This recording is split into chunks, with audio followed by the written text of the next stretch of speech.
नमस्कार, राधे राधे, जय हिंद। तो चलिए आज की क्लास में हम लोग चर्चा करेंगे जर्मनी के अगले सौंदर्य शास्त्री हीगेल के बारे में। पिछली जो हमारी क्लासेस रही हैं उसमें हमने आपको जर्मनी के सौंदर्य शास्त्रियों के बारे में चर्चा की थी, जिसमें थे कांट और बामगार्टन। तो कुछ ऐसे रीजंस रहे थे जिनकी वजह से हम आपको क्लास नहीं दे पाए थे कंटिन्यू, लेकिन अब हमारी कोशिश रहेगी कि हम आपको कंटिन्यू क्लास दे पाए। तो चलिए आगे बढ़ते हैं। हमारा अगला टॉपिक हीगेल। तो जो हीगेल है ये जर्मनी के अगले सौंदर्य शास्त्री हैं। तो इनके बारे में आप हेडिंग डालेंगे जर्मनी के सौंदर्य शास्त्री हीगेल। जर्मनी के सौंदर्य शास्त्री हीगेल।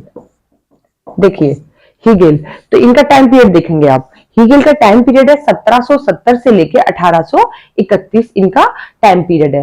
तो हीगेल जो है, अगर हीगेल और कला को एक दूसरे का पर्यायवाची कह दिया जाए तो इसमें कोई भी अतिशयोक्ति नहीं होगी, क्योंकि समस्त जर्मन साहित्य में सौंदर्य शास्त्र पर ऐसा कोई दार्शनिक नहीं है जिसने इतना विशाल ग्रंथ लिखा हो जितना कि हीगेल ने लिखा।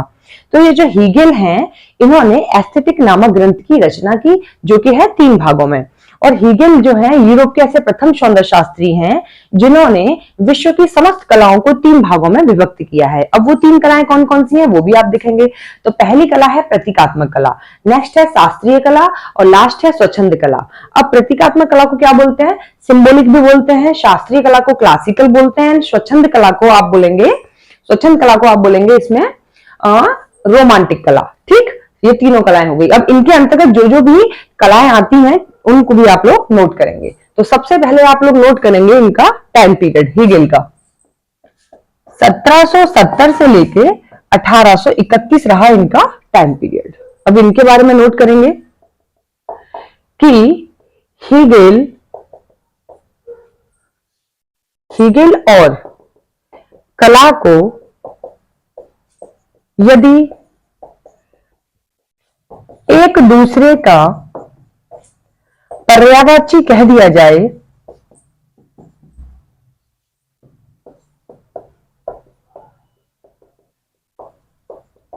तो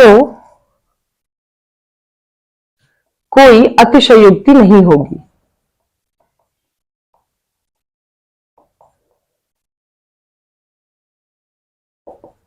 क्यों नहीं होगी?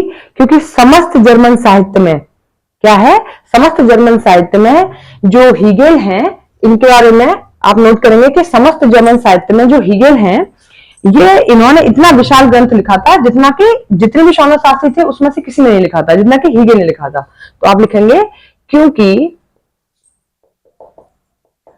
समस्त जर्मन साहित्य में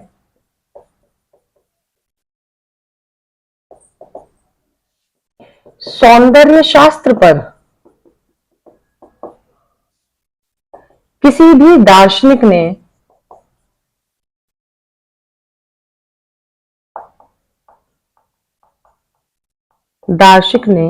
इतना विशाल ग्रंथ नहीं लिखा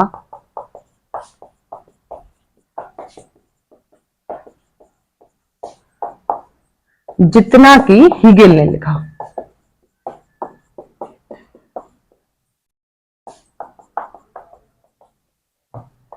ठीक, इसमें आप लोग फिर देखेंगे कि हीगेल ने एस्थेटिक नामक ग्रंथ की रचना की, जो कि 3 भागों में है। इसी में नोट करेंगे, हीगेल ने एस्थेटिक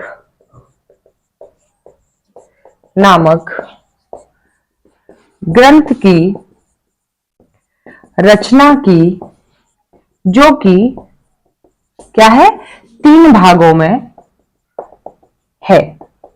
ठीक है, जो कि 3 भागों में है। और जो हीगेल है यूरोप के प्रथम सौंदर्य शास्त्री थे जिन्होंने विश्व की समस्त कलाओं को 3 भागों में विभक्त किया। तो यहां देखेंगे हीगेल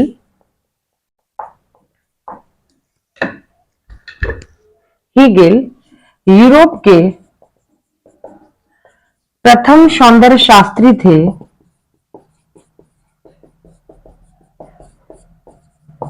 जिन्होंने समस्त विश्व की कलाओं को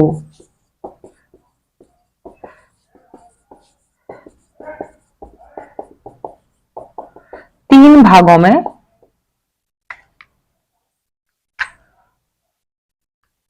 समस्त विश्व की कलाओं को तीन भागों में विभक्त किया।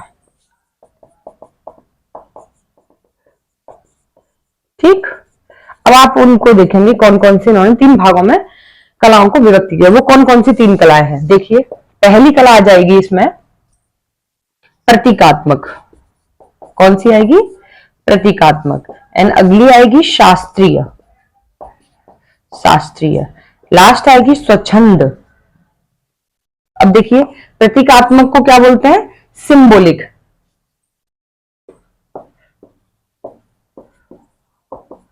ठीक है, प्रतीकात्मक मतलब कि सिंबोलिक। अब आती है शास्त्रीय कला मतलब कि क्लासिकल। ठीक, लास्ट में आएगी स्वच्छंद। स्वच्छंद मतलब कि रोमांटिक। ठीक, अब इनके अंतर्गत जो जो कलाएं आती है उनको भी आप लोग देखेंगे।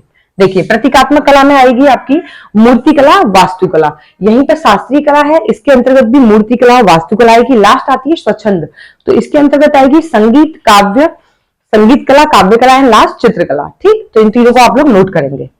प्रतीकात्मक कौन कौन सा बताया हमने? मूर्ति कला और वास्तुकला। मूर्तिकला, वास्तुकला, इसमें भी मूर्तिकला, वास्तुकला आएगा।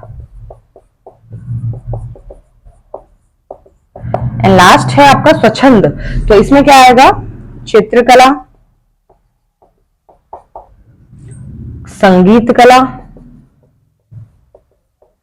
और काव्य कला। क्लियर? यहां तक आप लोगों को क्लियर होगा कि हीगेल ने समस्त विश्व कलाओं को तीन भागों में बांटा। उनके अंतर्गत कौन कौन सी कलाएं हैं वो भी आप लोग देख पा रहे हैं। ठीक, तो आप लोग इसको नोट डाउन करेंगे, फिर हम लोग आगे बताएंगे कि हीगेल ने जो ललित कलाएं हैं उनका क्या क्रम रखा, उनको कैसे कैसे विभक्त किया। ठीक है, तो आप लोग पहले इसे नोट डाउन करेंगे।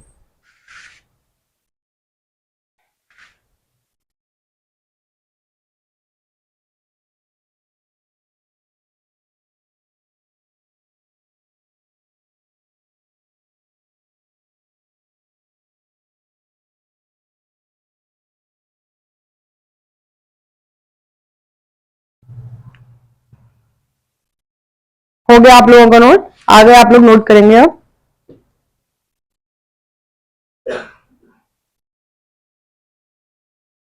देखिए, अगर आगे आप देखेंगे कि हीगेल ने कला का दृश्य और श्रव्य कला के रूप में वर्णन किया है।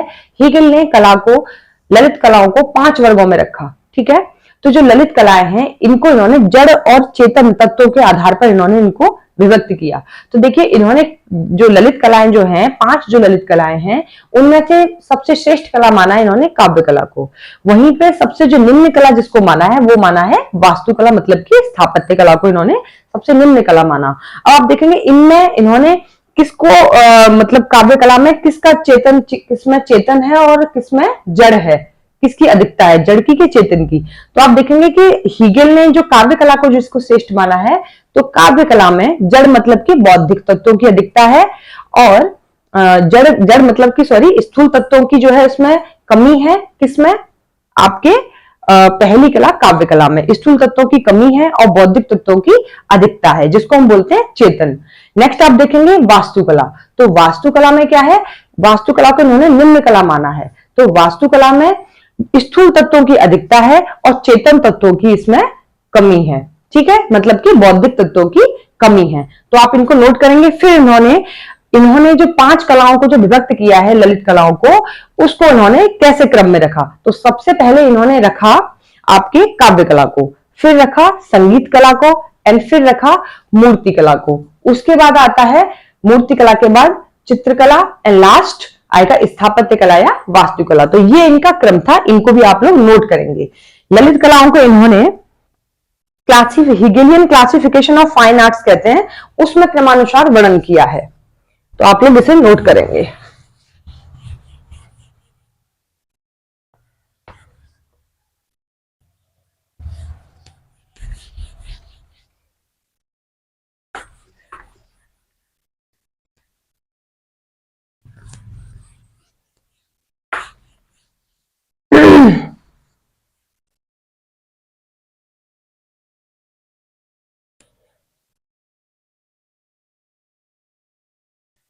देखिए, तो इसमें लिखेंगे हीगेल ने कला का दृश्य एवं श्रव्य कला के रूप में वर्णन किया है। हीगेल ने कला का दृश्य एवं श्रव्य कला के रूप में वर्णन किया है। ठीक, दृश्य एवं श्रव्य कला के रूप में इन्होंने वर्णन किया है। इसी आधार पर हीगेल ने ललित कलाओं को 5 वर्गों में विभाजित किया। तो यहीं पे लिखेंगे, इसी आधार पर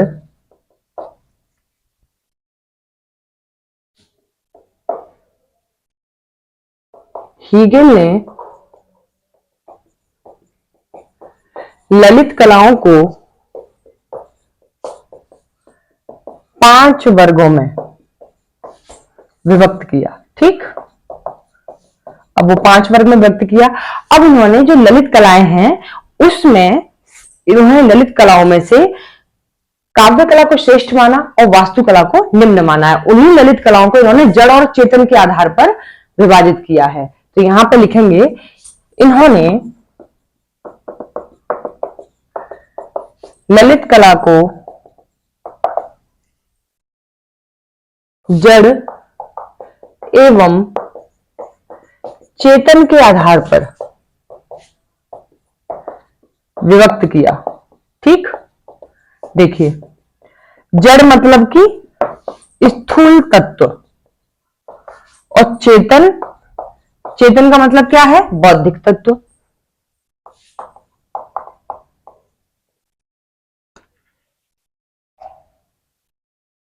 बौद्धिक तत्व। ठीक है, अब आप इसमें देखेंगे कि जो हीगेल है इन्होंने ललित कलाओं में काव्य कला को श्रेष्ठ माना। हीगेल ने, इसमें लिखेंगे, हीगेल ने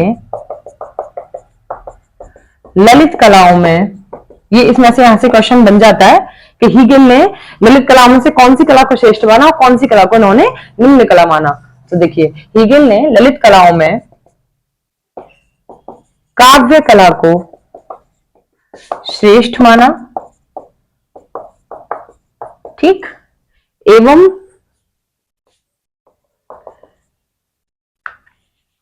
वास्तुकला को, मतलब कि स्थापत्य कला, वास्तुकला को निम्न कला माना। इसी में देखेंगे कि हीगेल ने काव्य कला में बौद्धिक तत्वों की अधिकता मानी है और स्थूल तत्वों की कमी। हीगेल ने काव्य कला में बौद्धिक तत्वों की, मतलब कि चेतन तत्वों की, ठीक है, बौद्धिक तत्वों की अधिकता मानी है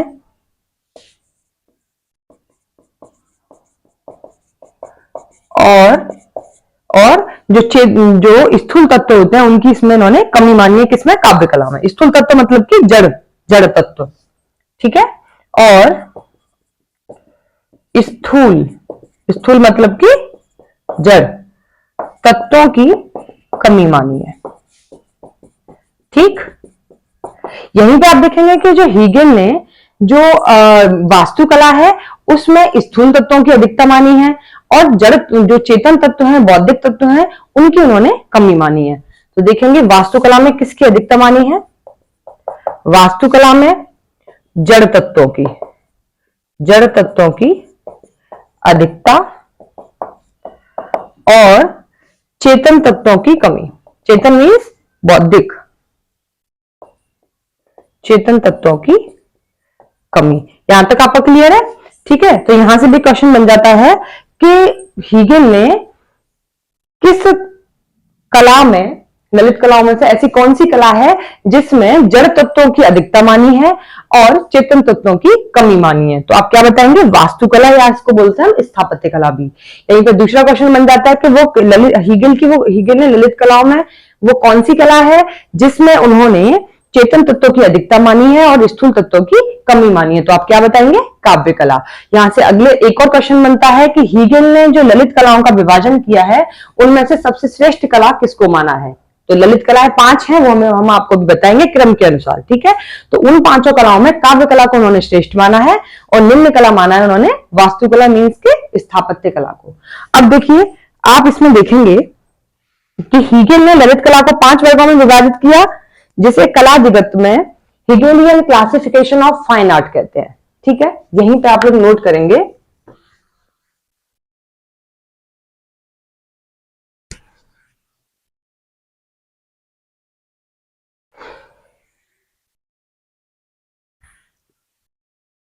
देखिए देखेंगे कि हीगेल ने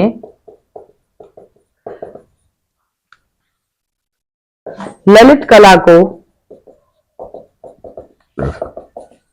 5 वर्गों में विभाजित किया है, ठीक है। कितने में? 5 वर्गों में विभाजित किया, जिसे जिसे कला जगत में हिगेलियन क्लासिफिकेशन ऑफ फाइन आर्ट कहते हैं। किसे बोलते हैं? जिसे उन्होंने ललित कला को 5 वर्गों में विभाजित किया है, इसी को कला जगत में क्या बोलते हैं? हिगेलियन क्लासिफिकेशन ऑफ फाइन आर्ट करते हैं। तो आप इसको नोट करेंगे, जिसे कला जगत में हिगेलियन क्लासिफिकेशन ऑफ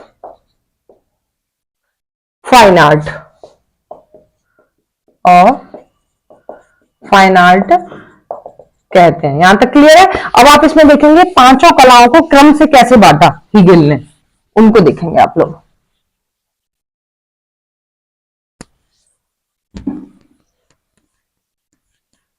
क्रम में भी पूछ लिया जाता है, यहां से क्वेश्चन बनता है कि क्रम में पूछ लिया था कौन से क्रम पे कौन सी कला है, ठीक है। तो आप क्रम में देखेंगे पहले क्रम पे कौन सी रखी।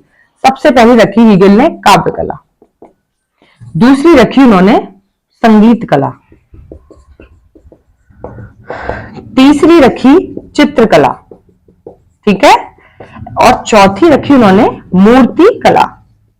लास्ट आती है जिसको निम्न कला माना है, वास्तुकला या स्थापत्य कला। वास्तुकला या स्थापत्य कला। यहां तक क्लियर है आपका? ठीक है। अब आप देखेंगे यहां से क्वेश्चन कैसे बनते हैं। देखिए सबसे पहली कला है काव्य कला, दूसरी संगीत और तीसरी चित्रकला, चौथी फोर्थ है मूर्ति और लास्ट है वास्तुकला, जिसे हम बोलते हैं स्थापत्य कला भी। यहां से क्वेश्चन ऐसे बनेंगे जैसे पूछ लिया जाएगा आपसे एग्जाम में कि बताइए ललित कलाओं में कौन सी कला पहले स्थान पर आती है, तो आप क्या बताएंगे? काव्य कला, ठीक। यहीं पे दूसरा क्वेश्चन बन जाता है कि जो ललित कलाओं में दूसरी कला कौन सी है हीगेल के अकॉर्डिंग, तो आप बताएंगे संगीत। तीसरी कला क्रम में कौन सी आएगी? चित्रकला। चौथी आती है मूर्ति और पांचवी वास्तुकला या स्थापत्य कला, ठीक। यहां तक क्लियर है आप लोगों का? और हमने आपको जब कला के तत्वों के बारे में पढ़ाया था तब भी इनके बारे में हमने आपसे डिस्कस किया था कि कौन सी कला में किसके रूप की प्रधानता है, क्या किसका आधार है। तो हमने हमने उसमें क्लियर कर चुके हैं काव्य कला में किस रूप की प्रधानता होती है, तो आप बताएंगे अर्थ की, ठीक है।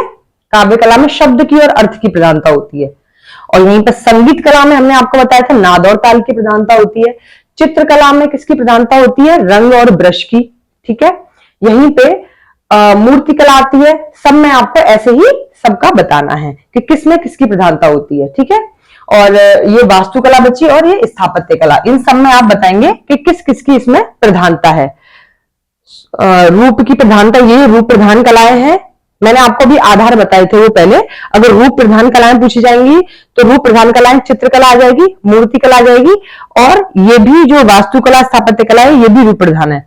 और जो काव्य कला और संगीत कला है ये शब्द और अर्थ की प्रधानता है इसमें, और संगीत कला में जो है नाद और ताल की प्रधानता है। चित्रकला मूर्ति कला इन तीनों में रूप की प्रधानता है, ठीक है। प्रधानता अगर पूछी जाएगी तो आप बताएंगे रूप की और किस किस में क्या क्या प्रधानता है। आधार अगर पूछा जाएगा उसमें आप लोग अलग अलग बताएंगे, ठीक है। तो यहां पे आपका ये सब हुआ। अब हम लोग आगे इसमें आपको हीगेल के बारे में जो भी इंपॉर्टेंट थी हमने आपको सब बताया। अगली क्लास जो होगी उसमें जर्मनी के जो अगले सौंदर्य शास्त्री होंगे, जैसे कि शोपेनहावर रह गया है, सेलिंग है, नीत्शे है, तो इन सब के बारे में हम आपसे आगे क्लास में चर्चा करेंगे। कोई भी क्वेरी है आप हमसे कमेंट सेक्शन में पूछ सकते हैं। आज के लिए इजाजत दीजिए। राधे राधे, नमस्कार, जय हिंद।